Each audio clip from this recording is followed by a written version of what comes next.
If you're ever experiencing issues with your jump shot or just going through a cold stretch, play against the Sacramento Kings. You'll find a way to start hitting your shots. The Cleveland Cavaliers go crazy from three-point range, joining the long list of teams that just seem to always get hot shooting the basketball against Sacramento. We'll discuss what it is the Kings are doing or aren't doing that's leading to that. Plus, Domantas Sabonis makes a different kind of history tonight. It's all right here on Locked On Kings. You are Locked On Kings, your daily Sacramento Kings podcast, part of the Locked On Podcast Network, your team every day. And now, ladies and gentlemen, it is that time for another episode of Locked On Kings. Hello and welcome into Locked On Kings, your podcast hub for Sacramento Kings coverage all season long. Today's episode is brought to you by LinkedIn Jobs, which helps you find the qualified candidates that you want to talk to faster. You can post your job for free at linkedin.com/lockedonnba. That's linkedin.com/lockedonnba to post your job for free. Terms and conditions apply. My name is Matt George.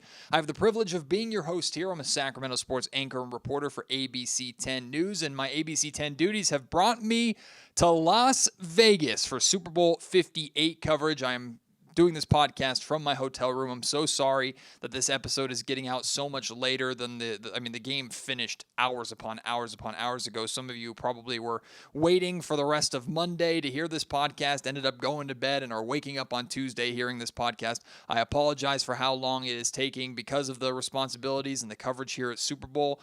All the games that the Kings are playing this week, which includes their two home games coming up on Wednesday and Friday, and then their game on Super Bowl Sunday in the afternoon against the Oklahoma City Thunder. I will do my best to get the Locked On Kings podcasts after those games out as soon as I possibly can. But obviously, Super Bowl is a chaotic time. Covering Super Bowl is crazy. I'm very, very excited, very, very happy to be here. But the upload schedule and things is just going to be a little bit different because of the Super Bowl coverage just for this week. So bear with me on that. And I was doing as best as I could. I was inside Allegiant Stadium for opening night of Super Bowl, which is essentially just a gigantic media event where the Chiefs came out first and the 49ers came out afterwards. And while everything was going on, I had my laptop open in front of me with the Kings game on, and I watched the same way that you all watched. The Kings just get torched from three-point range. They fall to the Cleveland Cavaliers 136-110 to end their 7-game road trip.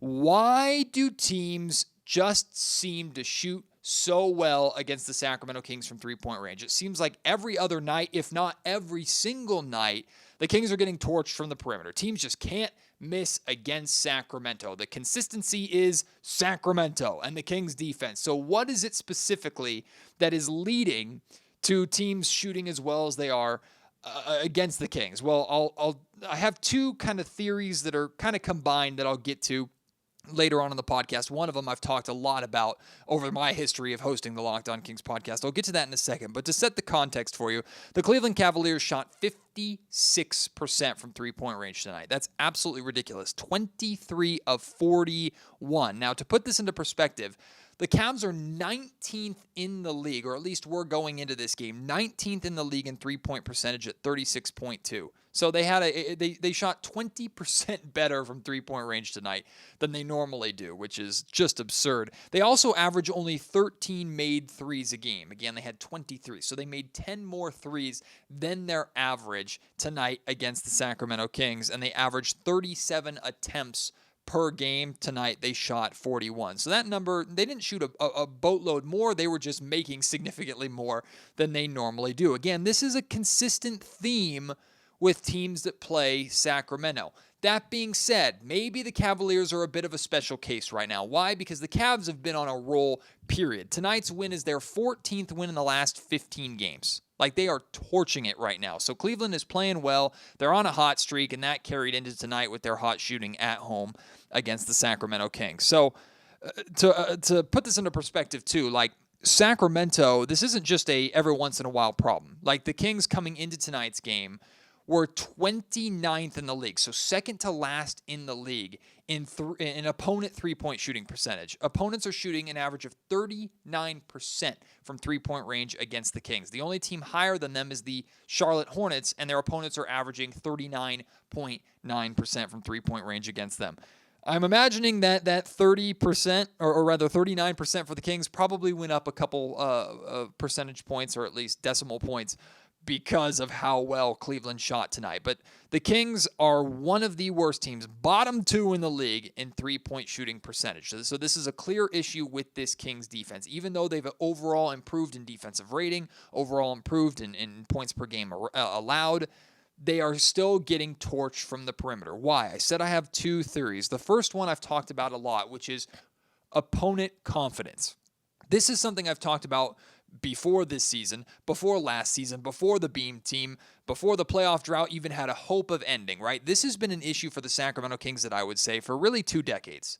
Teams come in against the Kings knowing that they're going to get good looks. Whether it's shooters who have been having bad games recently thinking, okay, this is my opportunity to bounce back, to players who are getting an opportunity or relative unknowns going for career highs and we've never heard of them before and they have a career night against the Sacramento Kings. How many times has that happened over the course of the last 20 years, right? You couldn't count it on like 20 hands. It just seems like it happens all the time against Sacramento. Confidence has everything to do with it. Like you see these players come into these games and these teams come into these games knowing, okay, the Sacramento Kings are going to give us good looks. We're going to get good opportunities to score from the perimeter. I know I'm going to get mine. This is a perfect opportunity. I have this game circled on my calendar because I know I'm playing the Kings tonight. I have a great chance to get mine. Confidence means everything for a shooter. And consistently, shooters come into games against Sacramento with confidence at a sky-high point. Like, they are not afraid to chuck up a lot of shots early. When they see them dropping, it's just a snowball effect for the rest of the game, right? It's happened too many times. So that's part of it. The other part of it is, and this was pointed out by Greg from the Kings Herald. We were having a conversation about this during the game on Twitter tonight. It starts with perimeter defensive breakdowns for the Kings, right? The Sacramento's perimeter defense is poor to where their guards and their wings get blown by too easily, players get downhill, and essentially what opposing teams are doing against the Sacramento Kings is exactly what the Kings offense wants to do nightly. It's one of the pillars of Mike Brown's offense. It's paint touches and spray threes. Basically, he wants the ball handler, he wants the ball at some point to get in the paint, get around the rim, and then to spray out to someone who's open on the perimeter. The Kings are not afraid to let it fly, but they don't just want to chuck up threes in isolation or just moving the ball around the horn. They want to attack. They want to get downhill, get potentially something at the basket, draw on the defense. If nothing's there, touch the paint, spray it out, and hopefully there's an open corner three or an open wing three with the shooters that the Kings have. That is exactly what is being done to Sacramento on a nightly basis. So it's like a case study in how opposing teams are playing against Sacramento offensively is the philosophy that Mike is trying to implement. Now, this is not Mike reinventing the wheel, right? This is not something that Mike thought of. Like, a lot of teams play this way. They want to get downhill, get inside, spray out for open threes. It's kind of a fundamental offensive style and system in basketball in the modern NBA. So it's not like the Kings are the only team that's trying to do this. I'm just saying the Kings are trying to do it. And most other teams are doing it against Sacramento successfully on a nightly basis. So I think it's a combination of the amount of confidence that shooters and teams are bringing in offensively to matchups against the Kings, and that's a reputation that this team has had over the past 2 decades that they still have to break and still have to get rid of, and perimeter defensive breakdowns leading to paint touches and spray threes, and Sacramento just does not have the length defensively to close out enough to contest shots enough when they're scrambling. They just don't have the size, those 6'8", 6'9", 6'10 wings that can still disrupt a shot or frustrate a shooter and disrupt them enough to where that shot doesn't go in, even if it's a relatively good look. So it's, I believe, a combination of those two. That being said, right, the Kings lost by 26 points tonight. This was a really successful road trip for Sacramento. A really successful road trip. To go 5-2 on your longest road trip of the season, a 7-game road trip, that's awesome. That is what good to great teams do, right? You find a way to win more often than you lose on the road. In this case, you were well over 500 on the road during this road trip. And really, this Cavs game was the only game during this road trip where Sacramento looked kind of outmatched, where they didn't look like they really had a chance. The game that they lost in Miami, they played well enough defensively to win that game. They did. They played well enough to win in Miami. They just found a way to lose that game, or they allowed the Miami Heat to snap a 7-game losing streak against them, right? Some of their wins were ugly, but they're wins nonetheless. I'm not saying the basketball was perfect during this road trip by any means, but if you cannot play perfect basketball for more than a handful of games and come out of a 7-game trip 5-2, you have to be feeling really, really good about that. The Kings are now 15-12 on the road. 3 games over 500 on the road. Anytime you can be over 500 on the road, you're minimum a good team. And then the Sacramento Kings at home are 14-8. And now we turn our attention to that, right? The Kings have a brief 2-game homestand here this week. 2 very winnable games, one of them even more so, of course, against the Detroit Pistons. And then you have the defending champion Denver Nuggets coming into town on Friday. You've already beaten the Nuggets in your building. Granted, they were shorthanded that night and on the second night of a back-to-back, so that's not going to be an easy team to beat. They're probably looking for a little bit of revenge. And, of course, we're going to see the classic battle between Domantas Sabonis and Nikola Jokic. And both of those names we bring up a lot on this podcast because Domas is doing a lot of things that only Jokic does. And now Domas has actually caught Jokic in a very significant area of note statistically this season. I'll talk about that, plus the different kind of history that Domas made tonight in just a second. Like I said at the top of the show, today's episode of the Locked On Kings podcast is brought to you by LinkedIn Jobs. When you're hiring for your small business, you want to find quality professionals that are right for your role. That's why you have to check out LinkedIn Jobs. LinkedIn Jobs has the tools to help find the right professionals for your team faster and, the best part, for free. LinkedIn Jobs isn't just another job board. LinkedIn has a vast network of more than 1 billion professionals, which makes it the best place to hire. It gives you access to professionals that you can't find anywhere else. LinkedIn does all of that while making the process easy and intuitive, and that's the big difference. You might hear 1 billion professionals and go, oh my God, that's so many applications to search through. I don't have time. How many applications am I going to get from candidates that really truly aren't qualified for the job that I'm posting? LinkedIn handles all of that for you. It's like having an NBA scouting department or a talent scouting department at your disposal for free. They sift through all that stuff for you. Hiring is easy when you have so many qualified candidates. So easy, in fact, that 86% of small businesses get a qualified candidate within 24 hours. Post your job for free at linkedin.com/lockedonnba. That's linkedin.com/lockedonnba to post your job for free. Terms and conditions apply. Today's episode of Locked On Kings is also brought to you by BetterHelp. If you've listened to the podcast a lot, you know that BetterHelp is not just a great sponsor of the show, it's a sponsor that I'm very passionate about because it has everything to do with mental health and therapy, something that I take very, very seriously. Therapy is something I started doing and going and seeing my therapists back during COVID time. And over the years, I have improved mentally tremendously. I've even improved physically because of the mental weight that was taken off my shoulders. And it gave me a better ability to tackle life's problems, tackle things that were having effects on me that made me want to stay in bed, made me not want to exercise. Everything is connected, right? Your brain and your muscles are connected beyond just your brain telling your muscles what to do, right? When you're in the right mental space, you can help get yourself in a better physical space and tackle all of the problems that life throws at you. And the best part about therapy, the thing you need to know about therapy, is you don't have to have a ton of problems or massive problems in order to benefit from going and seeing a therapist. We all have baggage that we carry around. Sure, some is heavier than others. Some people deal with more severe problems than you're dealing with. But you have problems too, problems that you probably don't realize how much you need to address. So if you're looking to try therapy or thinking about giving therapy a try, BetterHelp is perfect for you. Therapy can be different for anyone, and most of us have bigger problems than our favorite sports team and how they're doing and things of that nature, right? So go and give BetterHelp a try. Visit BetterHelp.com/LockedOnNBA to get 10% off of your first month. That's BetterHelp, HELP.com/LockedOnNBA. For the second straight game, Domantas Sabonis has notched a triple-double. Of course, it comes in a loss. That means Domas will not care about the numbers that he put up, even though, once again, they were monster numbers. Offensively, not the best scoring night for Domas the past couple of games, past couple triple-doubles. Domas hasn't done as much in the scoring column as maybe the Kings would have liked. That being said, 12 points, 19 18 rebounds, 15 assists. Domas nearly had a triple-double by the end of the first quarter, y'all. Like, he is just that impactful of a player. This is his 15th triple-double of the season. That is significant for two reasons. The first reason, that now ties two-time MVP and defending NBA champion Nikola Jokic in total triple-doubles this season.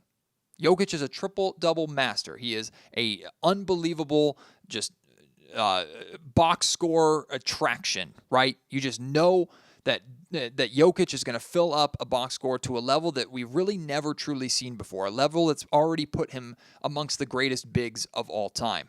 Here is Domantas Sabonis, who's been right behind him over the past season and a half, now is equal with him in triple-doubles. Now, do I think Domas will finish the season with more triple-doubles than Nikola Jokic? No, not really. Maybe he does. There's a very good chance that he could. Nikola Jokic, I don't think, cares about being caught, just like I don't think Nikola Jokic really cares too much about the NBA game period at this point in time in his career. But, I mean, it's still safe to say that Jokic will probably finish with more triple-doubles than Domas, but Domas finished with more double-doubles than Jokic last season. He continues to be number one in double-doubles, 32 straight double-doubles now with tonight's performance. And in addition to those 15 triple-doubles tying Nikola Jokic, that also sets a new career high for triple-doubles in a season for Domas. Last season, Domas finished with 14 triple-doubles. He's at 15, and we're in the first week of freaking February.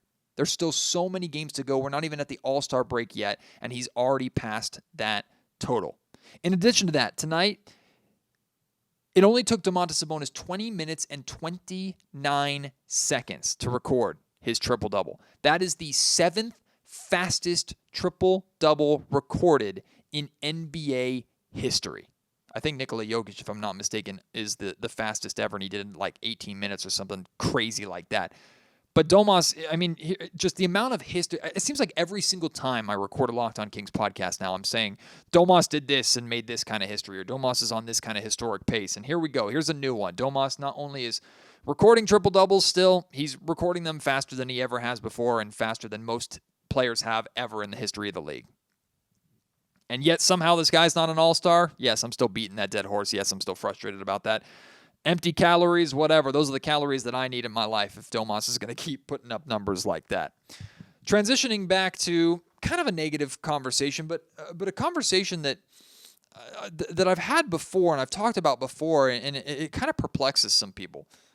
Every time I watch Donovan Mitchell play, Donovan Mitchell play, and he of course had a fantastic game for the Cavaliers tonight, I think back to one of the biggest draft blunders that the Kings have made. Now, that's saying something because the Kings have had a ton of draft blunders, right? Not taking Dame Lillard and taking Thomas Robinson instead. Taking Marvin Bagley instead of Luka Doncic, right? Like, go down the list of the amount of mistakes that the Kings have made in the draft during their playoff drought. You would think the 2017 draft wouldn't be considered a mistake. Why? Because that was the draft that they took De'Aaron Fox 5th overall. Of course, taking De'Aaron 5th was not a mistake at all. That's their franchise guy. That's the best draft decision that they've made in a long, long time, maybe with the exception of Tyrese Halliburton. That being said, though, people forget. In the 2017 draft, after the Kings had the 5th overall pick, they also had the 10th overall pick in that draft. That was the pick that they got from the New Orleans Pelicans as part of the DeMarcus Cousins trade. What did the Kings decide to do with that 10th overall pick? They decided to shop it. They traded it to the Portland Trail Blazers, who used the 10th pick to take Zach Collins. And the Kings got 15 and 20. They took Justin Jackson at 15, Harry Giles at 20. As much as we love Harry here in Sacramento, those are two busts. Did not work out. Here are some of the names that were available still for the Kings that the Kings could have taken at 10. Malik Monk, which that one doesn't sting too bad because Malik's obviously here in Sacramento, so he got here eventually. Donovan Mitchell, who was the guy that I wanted the Kings to take at 10 in that draft, and the Kings would have had their backcourt set had they taken Fox and Mitchell in the same draft. Bam Adebayo, we know his connection to Malik and his connection to De'Aaron and their Kentucky ties, and the Kings would have loved to have had an entire career of one of the best defensive centers in the league so far in Bam. OG Anunoby, a player that the Kings were interested in and aggressively pursued in the trade market before he was moved to the New York Knicks. Jarrett Allen, who the Kings faced tonight, a good rim-protecting center, and the Kings could always use rim protection. Kyle Kuzma, a name that the Kings have been connected to for years and are still considered to be in the sweepstakes for at the trade deadline this year. And Josh Hart, one of my favorite players in the league, one of the best rebounding guards in the league, a defensive guard, a powerhouse, just a hard workhorse type player that could come in off the bench, a player that this Kings team could absolutely use. There's so many players in that draft that the Kings could have taken with the 10th pick, Donovan Mitchell being the best of that group. And instead, the Kings decided to trade that pick for 15 and 20, and we know how that worked out. I just think it's interesting context. Like, we will never look at the 2017 draft as a bad draft because the Kings got De'Aaron Fox from that draft. But it had the potential to be so much better. And I'm just reminded of that every time we see Donovan Mitchell play. Today's episode of the Locked On Kings podcast is also brought to you by my good friends over at Sack Yard Community Tap House. A week from tomorrow, or today, depending upon when you're listening to this, next Tuesday, Locked On Kings watch party number 2. Kings versus Suns in Phoenix. It's a Tuesday night game, 7 o'clock tip-off. Come by, get some drinks, enjoy watching hopefully another Kings win and the beam being lit with your fellow Sacramento Kings fans. You'll get 10% off your tab just by showing up and mentioning the Locked On Kings podcast. The first one was a complete success. The place was completely packed. You don't have to pay anything to go other than buying your drinks and your food from the food trucks that are out there. There's plenty of room, plenty of TVs. Even if it's chilly outside, they have their fire pits going on so you can sit out there in comfort and watch the game as well. Interact with me, interact with your fellow fans, some other Kings media members that I'm hoping will drop by and were nice enough to drop by last time. It really was a fun event, really was cool for me to be able to host it, and I'm excited to do it again. Hopefully this one's as successful as the last one was. But even if you're not able to come to the watch party, but you want to look for a place just to have a drink and enjoy some time with friends or family, Sack Yard is perfect for you. And I emphasize family specifically because they encourage you to bring your family. It's not one of those joints where it's adults only or anything like that, right? Bring your family. They have a patio area with lawn games for your kids to enjoy.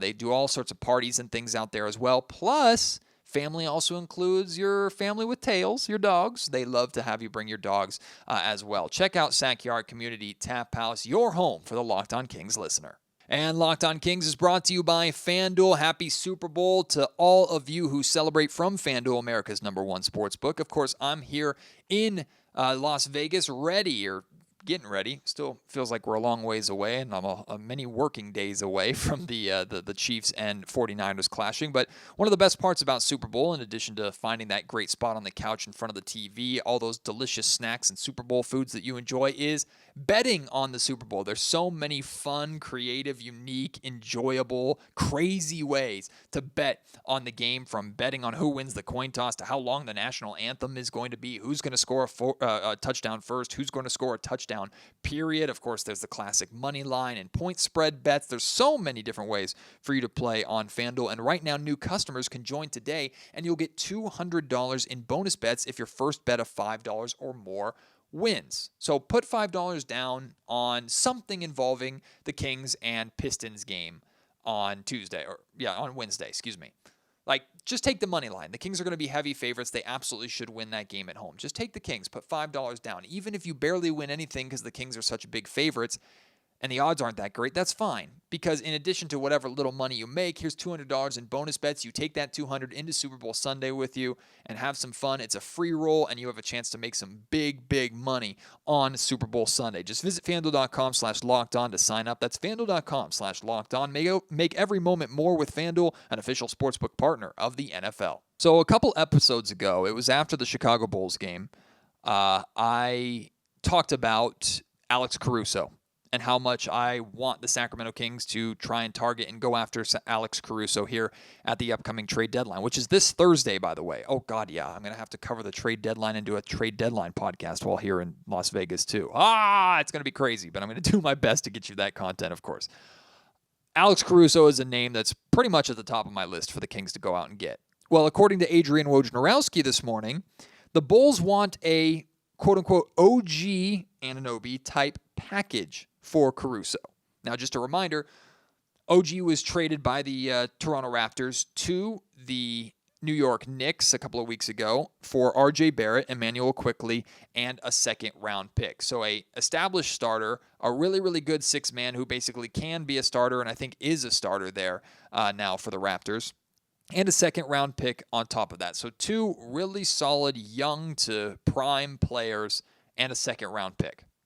Now, I think OG Anunoby, because of he was an expiring deal, but because he is younger and entering his prime and things like that, I think OG has more value than Caruso does. Caruso is going into next season, the last year of his contract. He's got one more year worth $9.8 million. Technically, that contract is partially guaranteed, but with how valuable Caruso is, I don't see any team cutting him before it's fully guaranteed. So might as well just say one more year at $9.8 million. So it's not necessarily a rental, but it's not a long-term contract either. I just don't think the Bulls are going to get as good as they can ask for and want, but that doesn't mean they're going to get as good as the OG package that the Knicks gave up to get him. That being said, the Bulls might be in a situation where they go, okay, if you're not going to give us that, if we're not going to get what we want, then we're not going to move him. And I would understand that completely. That's why I say the Sacramento Kings might have to make one of those, like the best offer you're going to get type offers, and really put the Bulls to the test a little bit. I still go back to the package that I discussed, which is essentially one starting caliber player and a high protected first round pick, like a top 5 protected or top 10 protected. I don't think lottery protected is good. I think it would be like a top 5 or top 10 protected first round pick, and then maybe throw in a second there if you really want to. So instead of getting 2 solid, impactful players and a second rounder, you get a starting caliber, solid, impactful player. In this case, more than likely Kevin Huerter, and a future first round pick that has some pretty light protections on it. I don't know if the Bulls are going to get better than that for Caruso, a better offer than that. Maybe they will. I'm sure he has other suitors. I know other teams are interested in getting him. I don't know how much more the Kings are willing to include in that deal. Money-wise, I don't know if it works for them to do Davion and Kevin Huerter and a first-round pick. I'm certainly, I don't know. I go back and forth on, like, part of me would be okay giving up 2 first-round picks to get Alex Caruso here. That's how good I think he could be and would be here in Sacramento.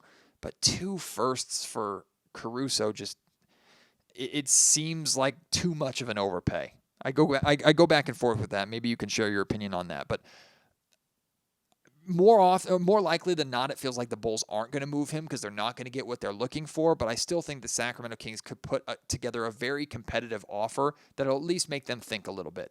And maybe they have already, and the Bulls have already turned it down, and the Kings are moving on to other things. But I would love to see Alex Caruso in a Kings uniform.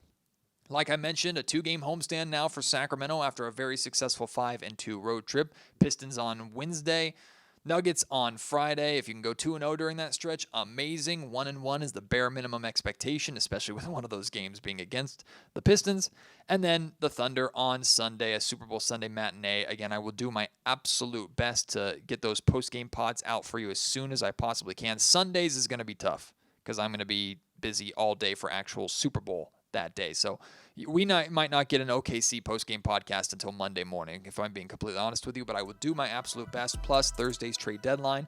If anything goes down, or even if nothing goes down, I will do my best to have a Locked On Kings podcast for you as usual on trade deadline day. I appreciate your support. Can't wait to have you join me on the next episode of Locked On Kings. Until then, my name is Matt George. You've been listening to the Locked On Kings podcast, part of the Locked On Podcast Network.